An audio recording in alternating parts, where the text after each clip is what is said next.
Welcome to only help.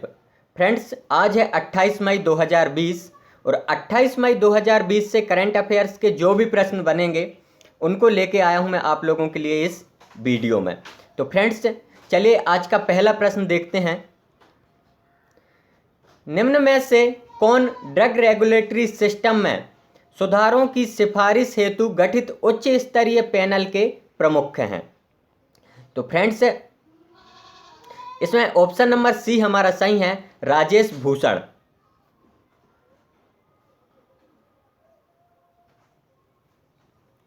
चलिए friends देख लेते हैं। राजेश भूषण भारत के ड्रग रेगुलेटरी सिस्टम में सुधारों की सिफारिश करने के लिए गठित उच्च स्तरीय पैनल के प्रमुख हैं। ठीक है, समिति का गठन केंद्र सरकार ने किया है जिसमें 11 सदस्य शामिल हैं।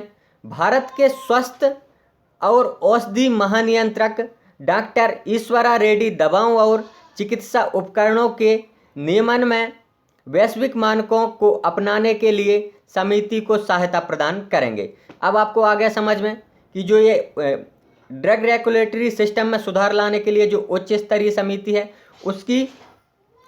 उसका गठन किया है हमारी केंद्र सरकार ने, और इसमें कितने 11 सदस्य हैं, और इसके अभी नियंत्रक किसे बनाया गया है? राजेश भूषण को। फ्रेंड्स, हमारा अगला प्रश्न है, गुजरात के खेल संगठन ने इच्छुक एथलीटों को प्रशिक्षण हेतु किसके साथ एक समझौता ज्ञापन पर हस्ताक्षर किया है? तो फ्रेंड्स, इसका सही आंसर है ऑप्शन नंबर सी, TCLL। तो फ्रेंड्स देख लेते हैं हम इसके बारे में। फ्रेंड्स, खेल प्राधिकरण गुजरात ने व्यक्तित्व और कौशल विकास के लिए पूरे गुजरात में इच्छुक एथलीटों को प्रशिक्षण प्रदान करने के लिए times centre for learning limited, जिसे हम क्या बोलते हैं, TCLL के साथ एक समझौता ज्ञापन MOU पर हस्ताक्षर किया है। ठीक है, खेल प्राधिकरण गुजरात और TCLL के बीच साझेदारी खिलाड़ियों के मुद्दे को संबोधित करेगी और उन्हें अपने खेल का प्रबंधन करने और प्रक्रिया में सफल खिलाड़ी बनने में मदद करेगी। फ्रेंड्स, अब हमारा अगला प्रश्न है, कौन सा राज्य एक 1100 दुर्लभ पौधों को विलुप्त होने से बचाने हेतु एक अनूठी रिपोर्ट प्रकाशित करने वाला पहला राज्य बन गया है? तो फ्रेंड्स, जो हमारा उत्तराखंड राज्य है वो 1100 पौधों को विलुप्त होने से बचाने के प्रयासों को रेखांकित करने वाली एक अनूठी रिपोर्ट प्रकाशित करने वाला राज्य बन गया है। ठीक है, तो फ्रेंड्स, इस कार्यक्रम का उद्देश्य है प्रजातियों के संरक्षण के लिए जार्मप्लाज्म संरक्षण कार्यक्रम में गिलोय, चित्रक, कालमेघ और अश्वगंधा जैसी जड़ी बूटियां शामिल हैं। ठीक है, जिन्हें वैज्ञानिकों द्वारा क्या किया गया है कि कोरोना वायरस का संभावित इलाज खोजने के लिए शोध में शामिल किया गया है। ठीक है फ्रेंड्स, इस कार्यक्रम को व्हिसल ब्लोअर वन सेवा अधिकारी संजीव चतुर्वेदी ने लागू किया है। लगभग 1145 पौधों की प्रजातियों का संरक्षण किया गया है और कुल संरक्षण में से international union for conversion of nature IUCN को लाल सूची के तहत 46 प्रजातियां उत्तराखंड के लिए स्थानिक हैं और 68 प्रजातियां दुर्लभ, लुप्तप्राय या खतरे में हैं। फ्रेंड्स, हमारा अगला प्रश्न है, किसने payroll reporting in India an employment perspective March 2020 report जारी किया है? तो फ्रेंड्स, इसका सही आंसर है ऑप्शन नंबर डी, राष्ट्रीय सांख्यिकी कार्यालय।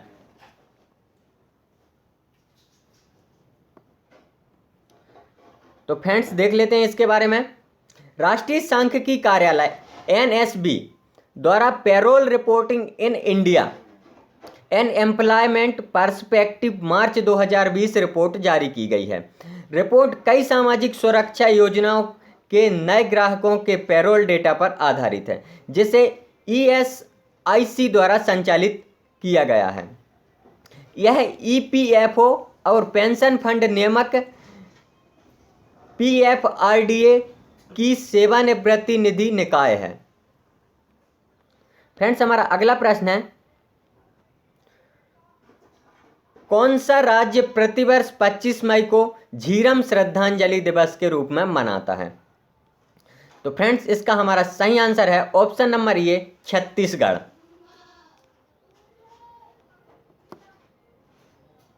तो फ्रेंड्स, देख लेते हैं क्या है झीरम श्रद्धांजलि दिवस।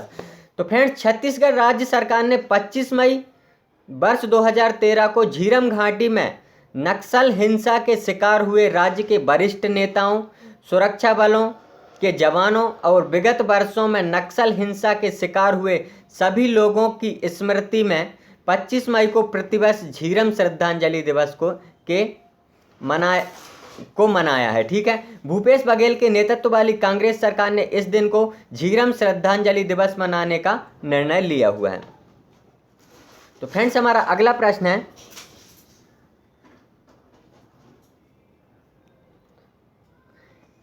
किस राज्य में कांगड़ा चाय उत्पादित की जाती है? तो फ्रेंड्स, हमारा ऑप्शन नंबर डी सही हो जाएगा इसमें, हिमाचल प्रदेश। तो फ्रेंड्स, देख लेते हैं क्या है कांगड़ा चाय।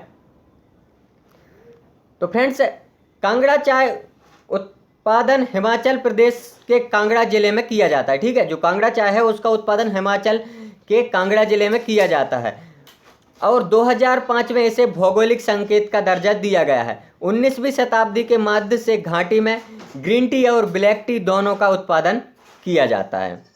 फ्रेंड्स, हमारा अगला प्रश्न है, अंतर्राष्ट्रीय गुमशुदा बाल दिवस किस तिथि को मनाया जाता है? तो फ्रेंड्स, इसका सही आंसर है ऑप्शन नंबर सी, 25 मई को। तो फ्रेंड्स, देखते हैं हम क्या है ये गुमशुदा बाल दिवस। प्रतिवर्ष 25 मई को विश्व स्तर पर अंतर्राष्ट्रीय गुमशुदा बाल दिवस के रूप में मनाया जाता है और यह दिन उन गुमशुदा बच्चों को श्रद्धांजलि देने के लिए मनाया जाता है जो किसी तरह अपने घर पहुंच चुके हैं या जो अभी भी लापता हैं और जो अपराध के शिकार हैं। अंतर्राष्ट्रीय गुमशुदा बाल दिवस का प्रतीक children day is the forget me to flower. शुरुआत में इस दिन को 1979 में न्यूयॉर्क शहर में 6 वर्षीय इथन पार्टजज के लापता होने के बाद 1983 में राष्ट्रपति रोनाल्ड रीगन द्वारा अमेरिका में 25 मई को मिसिंग बाल दिवस के रूप में स्थापित किया गया है। तो फ्रेंड्स, ये जो गुमशुदा बाल दिवस है ये कब से मनाया जा रहा है? 1953 से, और इसकी शुरुआत पहले अमेरिका में हुई थी और इसकी शुरुआत जो की थी वो थे अमेरिका के राष्ट्रपति रोनाल्ड रीगन। फ्रेंड्स, हमारा अगला प्रश्न है, किस राज्य ने रोजगार सृजन के उद्देश्य से खेलों को औद्योगिक दर्जा दिया है? तो फ्रेंड्स, इसका ऑप्शन नंबर डी हमारा सही हो जाएगा। मिजोरम राज्य ने क्या किया है? खेलों को औद्योगिक दर्जा दिया है रोजगार के सृजन से। तो फ्रेंड्स, देख लेते हैं हम क्या है। मिजोरम राज्य सरकार ने रोजगार सृजन के उद्देश्य से खेलों को औद्योगिक दर्जा दिया है। क्षेत्र को उद्योगों की स्थिति प्रदान करने के लिए खेल क्षेत्र की आवश्यकताओं और क्षेत्र में शामिल अन्य लोगों को पूरा करने में मदद मिलेगी। मिजोरम में देश भर के प्रमुख क्लबों के लिए फुटबॉल खेलने वालों का एक पूल है। इससे स्पोर्ट्स के निवेशकों और प्रमोटरों के अलावा खिलाड़ियों को भी सबसे ज़्यादा फायदा होगा।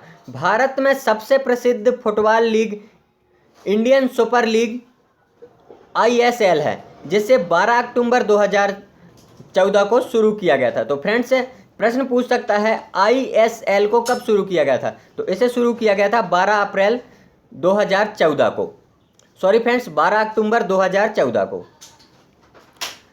फ्रेंड्स हमारा अगला प्रश्न है, किस राज्य में सौर बांड कृषि सुरक्षा कार्यक्रम लागू किया गया है? तो फ्रेंड्स इसका सही आंसर है ऑप्शन नंबर सी, तमिलनाडु। तो देख लेते हैं क्या है इसके बारे में। तो चलिए फ्रेंड्स देखते हैं।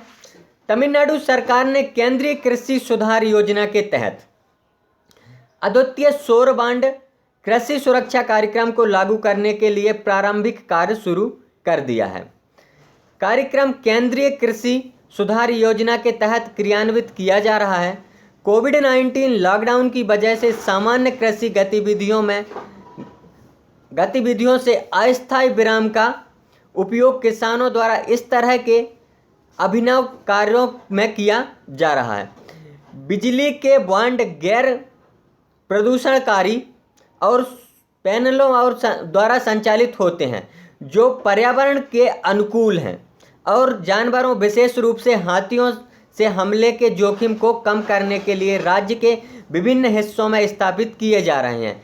योजना के तहत विद्युत बांड के निर्माण लागत का 50% किसानों को सब्सिडी के रूप में प्रदान किया जाएगा।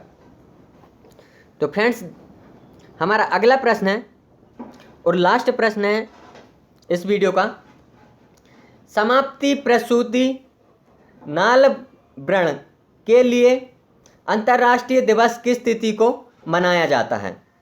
तो फ्रेंड्स ये जो 23 मई है, 23 मई को ये अंतर्राष्ट्रीय दिवस मनाया जाता है। ऑप्शन नंबर ये हमारा सही हो जाएगा। तो चलिए फ्रेंड्स क्या है इसके बारे में देख लेते हैं। समाप्ति प्रसूति नाल व्रण के लिए अंतर्राष्ट्रीय दिवस 2020 का थीम है end gender equality and health inequalities and फेस्टलोनो है। समाप्ति प्रसूति नाल व्रण के लिए अंतर्राष्ट्रीय दिवस प्रसूति वर्ष 23 मई को मनाया जाता है। प्रसूति नाल व्रण सबसे गंभीर और दुखद चोटों में से एक है और बच्चों के जन्म के समय हो सकती है। संयुक्त राष्ट्र महासभा ने प्रस्ताव ARIS 67/146 पारित किया है। अंतर्राष्ट्रीय दिवस का उपयोग जागरूकता बढ़ाने और प्रसूति नाल व्रण को समाप्त करने की दिशा में कार्रवाई तेजी करने के लिए किया गया है। प्रसूति नाल व्रण की स्थिति आमतौर पर महिलाओं को असंयमित छोड़ देती है, जिसके कारण वे अक्सर अपने समाज से दूर हो जाती हैं और उचित उपचार न मिलने के कारण वर्षों और दशकों तक इसी स्थिति में रहती हैं। तो फ्रेंड्स ये था आज का हमारा करंट अफेयर्स का वीडियो। आशा करता हूँ आप लोगों को अच्छा लगा हो। फ्रेंड्स ये जो चैनल है अभी नया क्रिएट किया गया है, आज इसके 20 दिन हुए हैं। तो फ्रेंड्स जल्दी से मेरी हेल्प करिए ताकि मैं ऐसे ही वीडियो बनाते रहूं और मुझे मोटिवेशन मिलता रहे कि अच्छे से अच्छे वीडियो मैं आप लोगों के लिए बना के लाते रहूं और मेरा एक्सपीरियंस बढ़ते जाए। एक दिन हम लोग अच्छा करेंगे। जय हिंद।